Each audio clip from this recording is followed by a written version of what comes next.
Right now, the weather out here is pretty good. It's sprinkling a little bit, not too bad. There are a few kids out here doing some trick-or-treating. In fact, I'm doing some trick-or-treating myself. Can I have a piece of candy, man? Thanks. The calls and posts have been coming in all day. Who's going to take their kids out there in this weather? They're going to get sick. Jeff Booth, in fact, all the meteorologists in the area are saying we're expecting some heavy winds, some storms, some thunder, and these kids wait all year long to go out to dress up. This is a huge event for them. To take the chance of having these kids go out on a night like this is absolutely ridiculous when you've got Sunday. The weather forecast is much nicer. We took those concerns to several city councils to find out why those cities will not change Beggar's Night.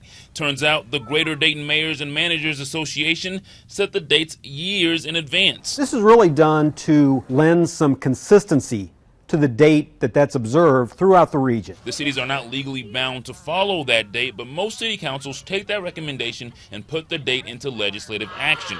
Miamisburg, for example, did that at their last meeting more than a week ago, long before a Halloween night forecast is in place. Giles says Miamisburg will only call a meeting to change the legislation in an emergency situation. And he says rain and wind on Halloween night does not qualify. A voluntary activity. It's an outdoor rain or shine activity. The weather oftentimes is dicey when you get to the point of the year where it's late October and early November, and parents just have to use their discretion. I spent $45 just on my son, so imagine what all the other parents out there are spending on Halloween costumes to not even be able to get used. Last year was a perfect example.